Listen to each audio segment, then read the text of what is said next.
Hello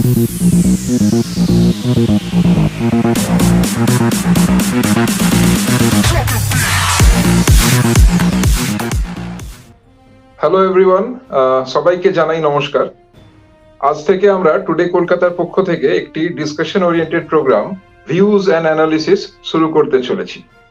আশা করি আপনাদের সবাইকে পাবো পাশে এবং আপনাদের সবার নিশ্চয়ই এই প্রোগ্রামটি খুবই ভালো লাগবে। আর আমি হচ্ছি সুপ্রিয় মুখার্জি এবং আমাদের সাথে রয়েছেন আজকে শ্রী বোধিসত্ত্ব তরফদার। উনি একজন হিস্ট্রি রিসার্চার এবং জিও পলিটিক্যাল অবজারভার। তো বোধিসত্ত্ব দা, মোস্ট ওয়েলকাম। থ্যাংক ইউ, অনেক ধন্যবাদ সুপ্রিয়, এবং টুডে কলকাতার সকল দর্শকদেরও আমি ধন্যবাদ জানাই। তো আজ আমরা আলোচনা করব পাকিস্তান ও ইরানের মধ্যে এই সম্প্রতি আমরা যে দেখছি রাজনৈতিক অস্থিরতা হয়েছে, তো সেই বিষয়ে আমরা আলোচনা করব। তো বোধিসত্ত্বদা, আমরা জানতে চাই যে দেখা যাচ্ছে ইরান ও পাকিস্তানের মধ্যে ঐতিহাসিক ও সাংস্কৃতিক বন্ধুত্ব অনেক পুরনো, অনেক বছর ধরে ওনাদের সাংস্কৃতিক এবং ঐতিহাসিক বন্ধুত্ব থাকা সত্ত্বেও এই সম্প্রতি আমরা দেখেছি যে জানুয়ারি মাসেই ইরান পাকিস্তানের বালুচিস্তান এর উপরে কয়েকটি মিসাইল শুট করে। শুধু তাই নয়, আবার তার পরিবর্তে কিন্তু পাকিস্তান ও ইরানের উপর কয়েকটি মিসাইল শুট করে। তো সেই বিষয়ে যদি আমাদের দর্শকদের কিছু বলেন। বিষয়টি খুবই ইম্পর্টেন্ট, ভূ রাজনীতি বা জিওপলিটিক্যাল অ্যাসপেক্ট থেকে খুবই একটি ইম্পর্টেন্ট বিষয়, এবং অনেকেই আশ্চর্য যে আমরা সকলেই যে হঠাৎ করে ইরান এই ধরনের পদক্ষেপ নেন। কিন্তু এর আগে আমাদের বুঝতে হবে পরিস্থিতিটাকে একটু, কারণ এই সিচুয়েশন আমরা ঠিক কয়েক বছর আগে, আমরা জাস্ট 2 বছর আগেই দেখলাম ইউক্রেন রাশিয়া যুদ্ধ শুরু হয়েছে, এবং তারপর রিসেন্টলি আমরা যেটা দেখছি যে হামাস এবং ইসরায়েলের মধ্যে যে লড়াই, এ নিয়ে কিন্তু সারা বিশ্ব অ্যাকচুয়ালি দুভাগে বিভক্ত হয়ে গেছে। তো একটি সাইড যেমন হামাসের পক্ষ, আমি এটা বলবো না যে হামাসের পক্ষ এক্স্যাক্টলি কেউ নিচ্ছে, কিন্তু কথা হলো যে গাজা স্ট্রিপে যে ধরনের অবস্থা তৈরি হয়েছে অ্যাটাকের পর, ইসরায়েলের কাউন্টার অ্যাটাকের পর, আমার বলা উচিত ইসরায়েলের অ্যাটাক নয়, ইসরায়েলের কাউন্টার অ্যাটাকের পর, তো সেখানে সত্যি হিউম্যানিটেরিয়ান গ্রাউন্ডে কিন্তু অবস্থা খুবই খারাপ। তো সেদিক দিয়ে আমরা দেখি যে এর আগেও হিস্টোরিক্যালি যখন আমরা দেখেছি ইসরায়েল প্যালেস্টাইনের যুদ্ধ হচ্ছে, সেক্ষেত্রেও বিশ্ব কিন্তু দুভাগে বিভক্ত হয়ে যাচ্ছে। তো ঠিক এবারও কিন্তু গাজা স্ট্রিপের ক্ষেত্রেও কিন্তু বিষয়টি সেম হয়েছে। সেক্ষেত্রে ইরানের একটি ভূমিকা রয়েছে, কারণ আমরা জানি যে ইরান কিন্তু টেকনিক্যালি এবং হিস্টোরিক্যালি গাজা স্ট্রিপে, এবং এটিও বলা হয় যে হামাসের সিম্প্যাথাইজার, হামাসের সিম্প্যাথাইজার বলা হয় ইরানকে। তো এইদিকে আমরা দেখি যে আমরা যদি এবার সুয়েজ ক্যানেল বা রেড সির জায়গাটা যদি দেখি, যেদিকে বিরাট বড় ট্রেডের পাথ, মানে পণ্যবাহী জাহাজের যেটি বিশাল বড় একটি অ্যাসপেক্ট ওয়ার্ল্ড ট্রেডের দিক দিয়ে, সেখানে আমরা দেখি রেড সি বা লোহিত সাগরের ওখানে ইয়েমেন যে দেশটি রয়েছে, ঠিক সেই জায়গায় যে স্ট্রিপটি রয়েছে, সেই স্ট্রিপটি খুবই চাপা হয়ে যায়, সংকীর্ণ। তো সেখানে কিন্তু আমরা দেখছি যে ইয়েমেনের একটি বিশেষ বিদ্রোহী দল আছে, ইয়েমেন বেসড, এরা হলেন হুথি রেবেলস বা হুথি বিদ্রোহীরা। এই হুথি রেবেলস কিন্তু আবার গাজায় হামাসের সমর্থন করে, যেটুকু আমার অবজারভেশন, এবং সেই দিক দিয়ে এরা অ্যান্টি ইসরায়েল বিভিন্ন অ্যাক্টিভিটিস তারা করছে, এবং এদিক দিয়ে যত সব পণ্যবাহী জাহাজ যাচ্ছে, বিশেষ করে ইসরায়েল রিলেটেড যে জাহাজগুলো যাচ্ছে, এবং ইসরায়েলকে যেহেতু ডাইরেক্টলি সমর্থন করছে ইউনাইটেড স্টেটস, তো তার জন্য আমেরিকা এবং ইসরায়েলের পণ্যবাহী জাহাজগুলোর উপরেই মূলত কিন্তু তারা হুথি রেবেলসরা কিন্তু অ্যাটাক করে চলেছে সমাজ। তো আর তাছাড়া আমি বলবো যে ভারতবর্ষের কিন্তু বেশ কয়েকটি পণ্যবাহী জাহাজে কিন্তু আক্রমণ হয়েছে, এবং সেই জায়গায় আমাদের ফরেন মিনিস্টার এস জয়শঙ্করও কিন্তু সেই বিষয়ে কিন্তু কমেন্টস করেছেন, এবং একটি ক্ষেত্রে তো এমনও দেখা গেছে যে অ্যারাবিয়ান সিতে বা আরব সাগরে কিন্তু ইন্ডিয়ান নেভি কিন্তু রিটেলিয়েট করেছে। তো এবার আমরা দেখবো এই পরিস্থিতিতে ইরানের ভূমিকাটা কিন্তু খুব ইম্পর্টেন্ট হয়েছে। ইরান কিন্তু সেই সময় এক্স্যাক্টলি 3 জায়গায় কিন্তু অ্যাটাক করে। প্রথম কথা হচ্ছে যে ইরান সেই সময় যেমন পাকিস্তানের ব্যালিস্টিক মিসাইল শুট করে, ঠিক তেমনি ইসরায়েল কিন্তু সেই সময় ইরান কিন্তু সেই সময় সিরিয়াতেও কিন্তু মিসাইল অ্যাটাক করেছিল। এবং তো আমাদের দেখতে হবে যে ইরান কিন্তু এই ধরনের ভূমিকায় কিন্তু অলরেডি ইনভলভ হয়ে রয়েছে এই সময়টায়। এবার পাকিস্তানি কেন? পাকিস্তানের কথা অফিসিয়ালি ইরান যেটি বলেছে যে সিস্তান বলে যে জায়গাটি রয়েছে, মানে বেলুচিস্তান পাকিস্তানের একটু সুবা একটি রিজন, কিন্তু সেই সাথে কিন্তু তারা কিন্তু বালুচিস্তান কিন্তু ইরানেও রয়েছে একটি বড় পোর্শন, এবং সেখানে ইনসার্জেন্সির বিষয় রয়েছে, টেররিজম যদি আমরা বলতে পারি, এক্সট্রিমিজম এবং ইনসার্জেন্সির প্রবলেমস রয়েছে।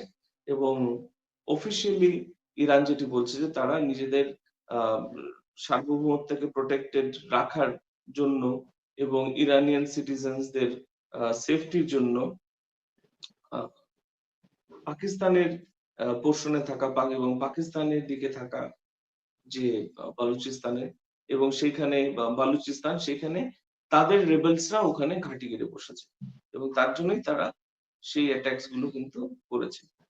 তো মূলত এই কারণেই এই অ্যাটাকস গুলোর কথা আমরা দেখি যে এই অ্যাটাকস গুলোর কারণটা মূলত তাই। তার পিছনে অনেকগুলো ফ্যাক্টর যা আমি এর আগে ঠিক মেনশন করলাম, সেগুলো কিন্তু তার জন্য একটু হলেও রেসপন্সিবল। ধন্যবাদ। তো অনেক কিছু আমরা জানতে পারলাম আজকে আপনার কাছে। তো বোধিসত্ত্বদা, আমি কয়েকদিন আগে দেখছিলাম সংবাদ মাধ্যমে যে পাকিস্তানের ভেতরে অ্যান্টি ইরান ইনসার্জেন্ট গ্রুপ জৈশে আদল বলে একটি ইনসার্জেন্ট গ্রুপ আছে। তারা কি করছে, তাদের কি উদ্দেশ্য, যদি আমাদেরকে একটু বিস্তারিত বলেন।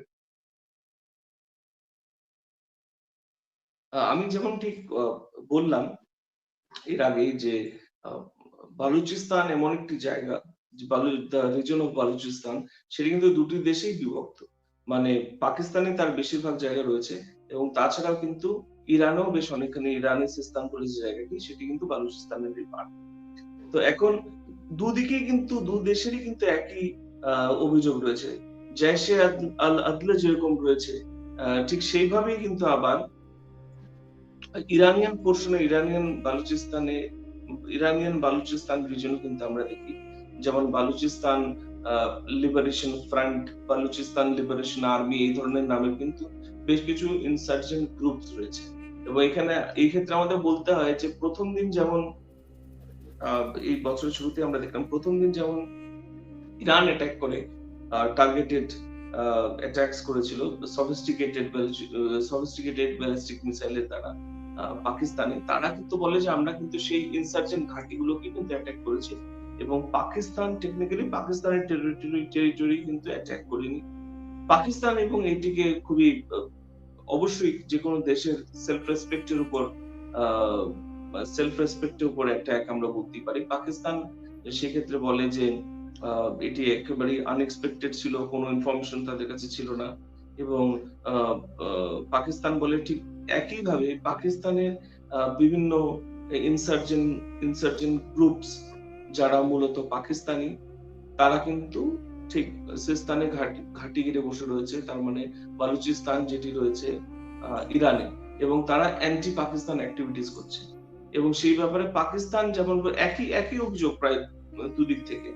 পাকিস্তান বলে আমরা বহুদিন ধরে ইরানকে সেই বিষয়ে অবগত করার চেষ্টা করছি, কিন্তু কোনোভাবে কোনো ফল হয়নি। এবং এইবার ইরান যে ধরনের অ্যাটাকটি করলো, এই ধরনের পদক্ষেপ নিল, তাতে পাকিস্তান যথেষ্ট আঘাত পেয়েছে, এবং একটি ফ্রেন্ডলি নেশনের কাছ থেকে এই ধরনের কোনো এক্সপেক্ট কিন্তু তারা মানে এক্সপেক্ট করেনি।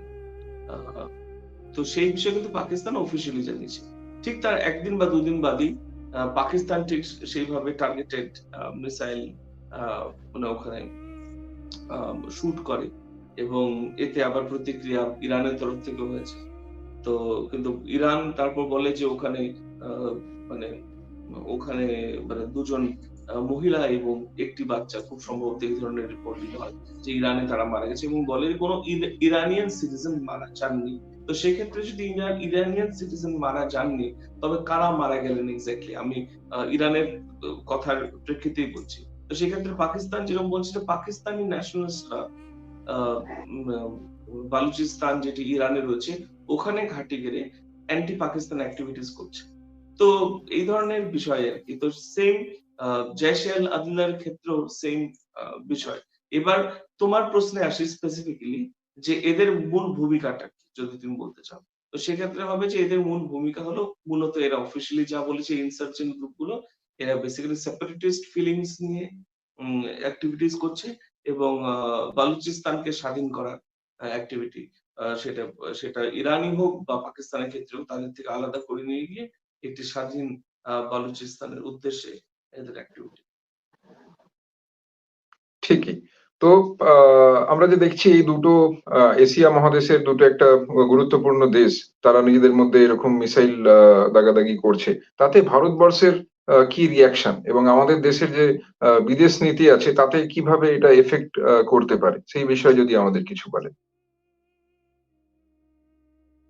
সুপ্রিয় দেখো বিষয়টা খুবই সেনসিটিভ এবং আমাদের আরেকটি কথা ভাবা উচিত যে আমাদের বিদেশ মন্ত্রী ডক্টর এস জয়শঙ্কর যে সময় কিন্তু মিসাইল ফায়ারিং হয় প্রথমে ইরানের পক্ষ থেকে তার একদিন আগে অব্দি কিন্তু ডক্টর এস জয়শঙ্কর কিন্তু সেখানেই ছিল এবং এক্সপার্টদের কথা যে ডক্টর এস জয়শঙ্কর কিন্তু বেসিক্যালি ইয়েমেনে যে হুতি রেবেলস এর দ্বারা যে ভারতীয় পণ্যবাহী জাহাজগুলো যে আক্রান্ত হচ্ছিল অনেকেই নিজের ওপিনিয়ন রেখেছেন এক্সপার্টসরা যে হয়তো সেই বিষয়ে হয়তো কোনো মেসেজ দেওয়ার জন্যই হয়তো ডক্টর এস জয়শঙ্কর সেখানে যান এবং কারণ বলা হয় যে ইরানের সরকার কিন্তু হুতি রেবেলসদের সিম্পাথাইজার এবং যদিও হুতি রেবেলসরা ইয়েমেনে সেটেলড বা ইয়েমেনের বাসিন্দা তারা